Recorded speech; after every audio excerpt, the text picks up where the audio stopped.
Hello guys, வணக்கம் and welcome back to சிறப்பு media 2.0. நான் உங்கள் உதய். இந்த வீடியோவில் நம்ம எதை பற்றி பார்க்க போகிறோம் அப்படின்னு பார்த்தீங்கன்னா, பிக் பாஸ் சீசன் 9 4வது வாரத்துக்கான 2வது நாளுக்கான இரவு நேர ஓட்டிங் முடிவுகளை தான் இந்த வீடியோவில் முழுசாக பார்க்க போகிறோம். ஸோ இந்த வீடியோக்கு போகிறதுக்கு முன்னாடி வழக்கம் போல் சப்ஸ்கிரைப் பண்ணாதவங்க சப்ஸ்கிரைப் பண்ணி வச்சுக்கோங்க. பக்கத்தில் ஒரு பெல் ஐக்கான் இருக்கும், அதையும் ப்ரெஸ் பண்ணி ஹாலில் போட்டுக்கோங்க. அப்போ தான் நாங்கள் அப்டேட் பண்ணுற ஒவ்வொரு வருஷமும் உங்களுக்கு நோட்டிஃபிகேஷன் வந்து சேரும். அதுதான் இந்த வீடியோ குறைஞ்சபட்சம் ஒரு 1000 லைக் தான் எதிர்பார்க்குறோம். ஸோ லைக்கை போடுங்க, வீடியோ பாருங்கள். வாங்க இன்ற வீடியோக்குள்ள வந்து போகலாம். நம்பர் 1 பொசிஷனில் த ஒன் அண்ட் ஒன்லி கானா வினோத் அவர்கள் இருந்துருக்காரு. அவர் வாங்கிய ஓட்டுகளோட எண்ணிக்கை அப்படின்னு சொல்லி பார்க்கும்பொழுது 91,832 ஓட்டுகள் ஆகும். அண்ட் பர்சன்டேஜ் வைஸ் அப்படின்னு சொல்லி பார்க்கும்பொழுது 37.72% இருந்துட்டுருக்காரு கானா வினோத் அவர்கள். ஸோ இவரோட அச்சீவ்மெண்ட்டை பற்றி நம்ம பேசியே ஆனோம். ஒரே ஒரு நாள் தான் ஆக போகுது ஓட்டிங் ஸ்டார்ட் ஆகி, அது கூட நைட்டு ஒரு 11 மணிக்கு மேலே தான் வந்து ஸ்டார்ட் ஆக போகுது. ஓகேங்களா, ஒரு நாள் முடிய போகுது. ஸோ அதுக்குள்ளேயே கிட்டத்தட்ட 1 லட்சம் வாக்குகள் வந்து வாங்கிய முதல் நபர் பிக் பாஸ் சீசன் 9 அப்படின்னா அது கானா வினோத் தான். ஸோ அதனால் அவருக்கு ஒரு மிகப்பெரிய அப்ளாஸ். 2வது பொசிஷனில் நம்மளுடைய கம்ருதீன், அவர் வாங்கிய ஓட்டுகளோட எண்ணிக்கை 40,712 ஓட்டுகளாகும். அண்ட் பர்சன்டேஜ் வைஸ் அப்படின்னு சொல்லி பார்க்கும் பொழுது 16.72% வந்துருந்துட்டுருக்காரு கம்ருதீன் அவர்கள். ஸோ கம்ருதீனை பொறுத்தவரையிலையும் என்னதான் வார்த்தைகளை வந்து விட்டாலும் மக்கள் அவருக்காக கொஞ்சம் சப்போர்ட் வந்து கொடுத்துக்கிட்டே வந்து இருந்துட்டுருக்காரு. மேபி வந்து பார்த்திங்க அப்படின்னா அவர் திருந்தறதுக்கான வாய்ப்புகளை வந்து ஏற்படுத்தி கொடுக்கலாம் அப்படின்னு கூட நினச்சிருக்கலாம். ஸோ அதனால தான் அவர் செகண்ட் பொசிஷனில் இருக்கார்.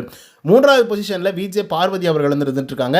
அவங்க வாங்கிய ஓட்டுகளோட எண்ணிக்கை அப்படின்னு சொல்லி பார்க்கும்பொழுது 39,317 ஓட்டுகளாகும். அண்ட் பர்சன்டேஜ் வைஸ் அப்படின்னு சொல்லி பார்க்கும்பொழுது 16.15% வந்து இருந்துட்டுருக்காங்க விஜே பார்வதி அவர்கள். ஸோ பார்வதியை பற்றி நம்ம சொல்ல வேண்டிய அவசியமே இல்லை. பிக் பாஸ் சீசன் 9 அப்படின்னா அதுவும் இத்தனை வாரங்களில் கண்டென்ட் கொடுக்கக்கூடிய ஒரே ஆளாக இருப்பது வந்து விஜே பார்வதி அவர்கள் தான். ஆனால் விஜே பார்வதியை வச்சு மட்டும் தான் அங்கே கண்டென்ட்டே ரன் ஆகிட்டு இருக்கு. இல்லை அப்படின்னா புசுக்குன்னு வந்து இருக்கும். 4வது பொசிஷனில் யார் இருக்காங்க அப்படின்னு பார்த்தீங்கன்னா அரோரா சிங்குலர் அவர்கள் வந்து இருந்துட்டுருக்காங்க. அவங்க வாங்கிய ஓட்டுகளோட எண்ணிக்கை அப்படின்னு சொல்லி பார்க்கும்பொழுது 37,535 ஓட்டுகளாகும். அண்ட் பர்சன்டேஜ் வைஸ் அப்படின்னு சொல்லி பார்க்கும்பொழுது 15.42% இருந்துட்டுருக்காங்க அரோரா சிங்குலர் அவர்கள். ஸோ அரோரா சிங்குலரை பற்றி நம்ம சொல்லணும் அப்படின்னா ஒரு நல்ல பிளேயர் தான். ஓகேங்களா, அவங்க வெளி சைடில் எவ்வளோதான் பேட் நேம்ஸ் வந்து இருந்தாலும் வந்து ஒரு சில வாரங்கள் தவறான சில விஷயங்களை வந்து பண்ணிட்டு இருந்தாங்க. பட் கேம் வைஸ் அப்படின்னு சொல்லி பார்க்கும்பொழுது அவங்களுடைய கிளியர் பாயிண்ட்ஸை பார்த்தீங்கன்னா எடுத்து வைக்கிறாங்க.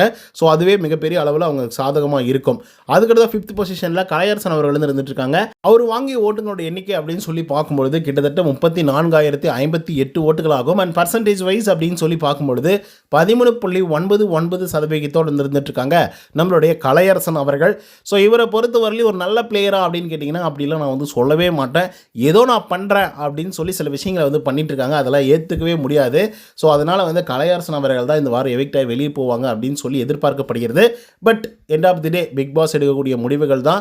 கலையரசன் மேபி இந்த வாரத்தில் ஏதாவது கண்டென்ட் கொடுக்க ட்ரை பண்ணால் கூட வந்து மக்கள் ஆதரவுகள் வந்து தெரிவிப்பாங்க. பார்ப்போம் என்ன நடக்குது அப்படின்னு சொல்லி. பட் இந்த 5 கண்டஸ்டன்ட்டுகளில் உங்களுக்கு பிடிச்ச கண்டஸ்டன்ட் யார் அப்படிங்கிறத கமெண்ட்ஸில் வந்து பதிவு பண்ணுங்கள். கண்டிப்பாக கானா வினோத்துக்கு வந்து இவ்வளோ பெரிய ஆதரவு கிடைக்கும் அப்படின்னு சொல்லி சத்தியமாக நான் எதிர்பார்க்கல. பட் நாவடக்கம் ரொம்ப ரொம்ப முக்கியம். அந்த அடக்கத்தை வந்து பார்த்திங்கன்னா அப்பப்போ வெளியே விட்டுறாப்புல வினோத் அவர்கள். ஸோ அதனால் மக்கள் எப்போ வேணாலையும் மாறலாம். ஏன்னா ஆதிரைக்கு வந்து மாறுறதை உங்களால் பார்த்துருக்க முடியும். ஃபஸ்ட் வீக்கில் வந்து வெறித்தனமான ஃபேன்ஸ் எல்லாம் அவங்களுக்கு வந்து கிரியேட் ஆனாங்க. பட் 3rd வீக்கில் ஒன்றுமே இல்லாமல் புஸ்வானமாக போயிட்டாங்க. ஸோ அந்த மாதிரி வினோத்தும் அந்த மாதிரி ஆகக்கூடாது அப்படிங்கிறத ஆனால் பொறுத்திருந்து பார்ப்போம். என்ன தான் நம்ம எல்லாம் தான் பேசினாலையும் எல்லாமே அவங்க கையில் தான் வந்து இருந்துகிட்ருக்கு. அவங்க எப்படி அவங்கள போர்ட்ரேட் பண்ணிக்கிறாங்க அப்படின்னு சொல்லிட்டு. ஸோ ஓகே கைஸ், பொறுத்திருந்து பார்ப்போம். இந்த வீடியோ பிடிச்சிருந்தா லைக் அண்ட் சப்ஸ்கிரைப் பண்ண மாதிரி. நன்றி, வணக்கம்.